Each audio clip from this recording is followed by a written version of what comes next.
옛날 옛적 프랑스의 깊은 숲속 마을에 클레어라는 소녀가 살고 있었습니다. 클레어는 부모님을 일찍 여의고 마을에 작은 집에서 홀로 살아가고 있었습니다.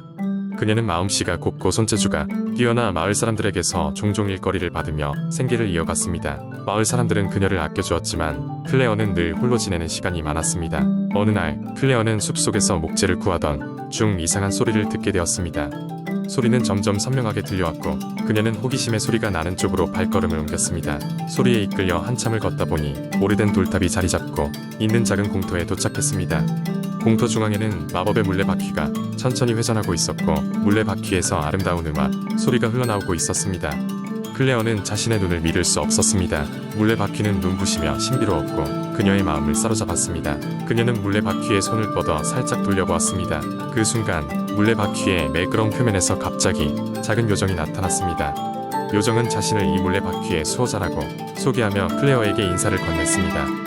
요정은 클레어의 따뜻한 마음씨를 알고 있었으며 그녀에게 3가지 소원을 들어주겠다고 약속했습니다.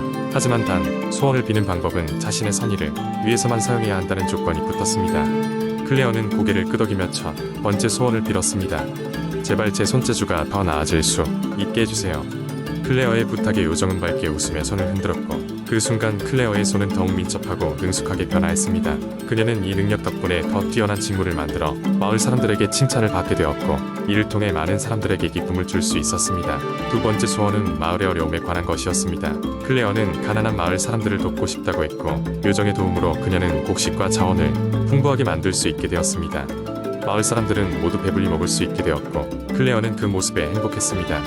마지막 소원을 빌 것이라는 날 클레어는 고민에 빠졌습니다. 그녀는 더 이상 자신을 위한 소원이 아닌 모두가 함께 행복할 수 있는 방법을 찾고 싶었습니다. 그래서 그녀는 자신과 같은 고아들을 위한 집을 짓고 싶다고 말했습니다. 요정은 그녀의 마지막 소원을 들어주었고 숲속 한가운데에 아이들이 안전하고 행복하게 지낼 수 있는 아름다운 고아원이 세워졌습니다.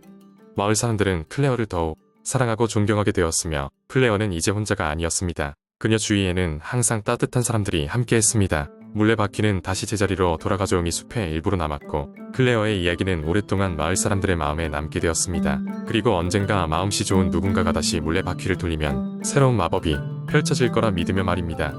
두 번째 이야기, 옛날 옛적 프랑스의 작은 마을에 아주 아름답고 총명한 공주가 살고 있었습니다.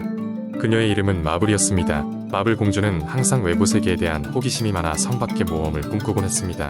그녀는 아버지인 왕과 어머니인 왕비에게 매일같이 새로운 것을 배우고 싶다고 이야기했지만 왕과 왕비는 성문 밖이 위험하다며 그녀를 보호하기 위해 성 밖으로 나가지 못하게 했습니다.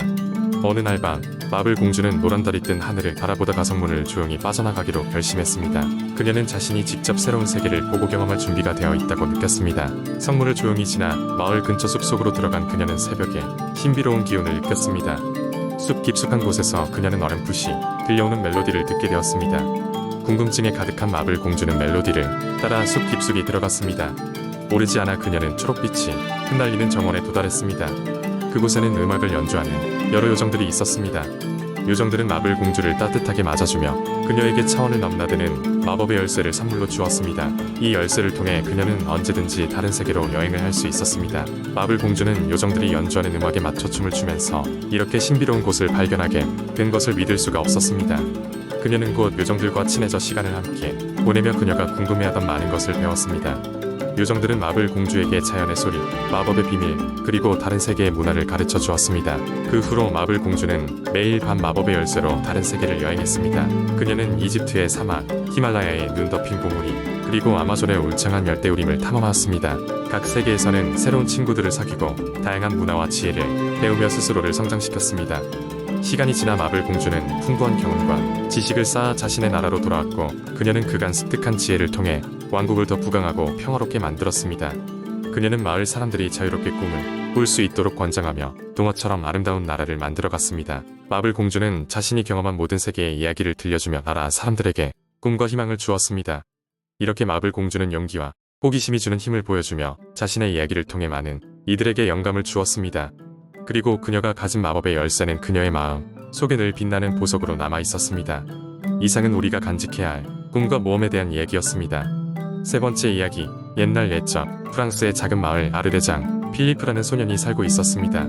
아르른 포도밭과 올리브 나무가 그림처럼 펼쳐진 조용하고 아름다운 곳이었지만 최근 들어 이상한 일들이 발생하기 시작했습니다. 마을 근처의 숲에서 이상한 소리가 들리고 밤이면 정체불명의 그림자가 마을을 어슬렁거리며 지나가곤 했습니다.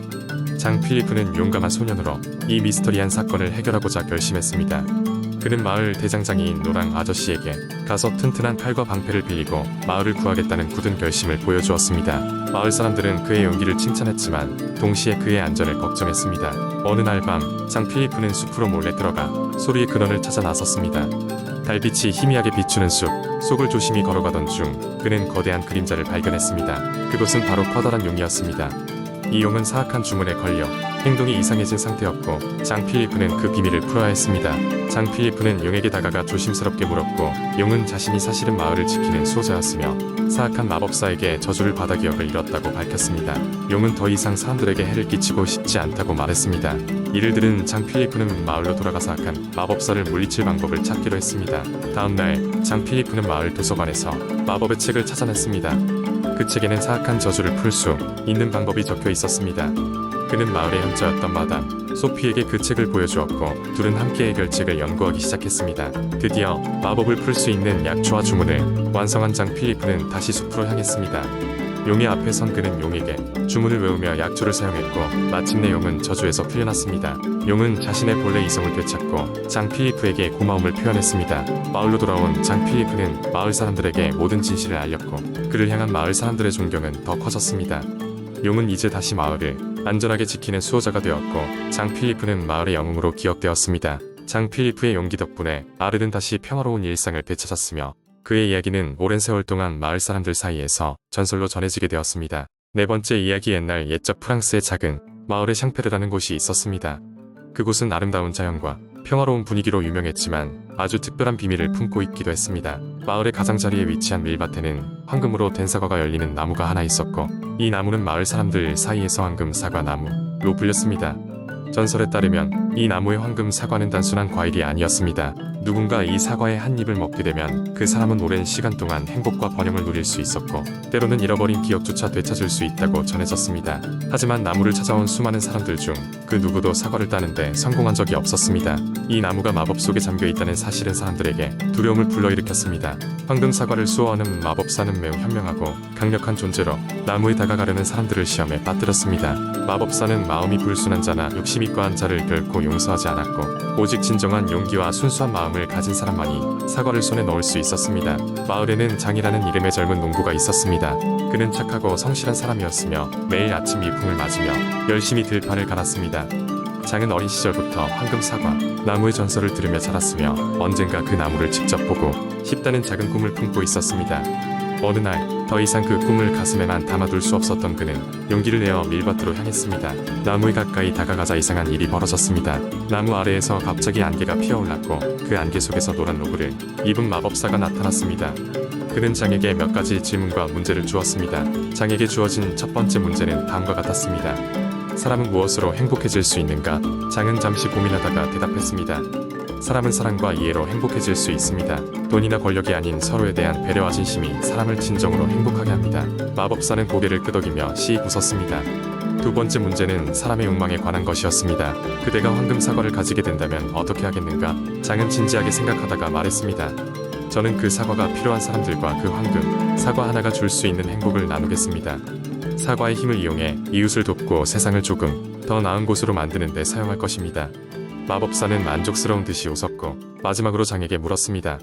그대는 또한 어떤 희생을 치르더라도 이 나무를 지킬 준비가 되어 있는가? 장은 대담하게 고개를 끄덕이며 대답했습니다. 저는 이 마을과 나무의 평화를 지키기 위해 어떤 희생이라도 기꺼이 감수할 것입니다. 그 순간 마법사는 손을 흔들어 안개를 걷어내고 황금 사과 나무가 빛을 발하듯 장을 향해 다가왔습니다. 장이 손을 뻗자 황금 사과 하나가 자연스럽게 그의 손 안으로 떨어졌습니다. 그 순간 장은 마음속 깊은 깨달음을 얻었고 마법사는 그에게 고개를 숙이며 나무를 잘 돌봐달라고 당부했습니다. 장으로 인해 마을에는 평화와 번영이 계속되었습니다. 그리고 그의 선행과 지혜는 후세에도 길이 남아 마을 사람들의 가슴 속에 살아있게 되었습니다.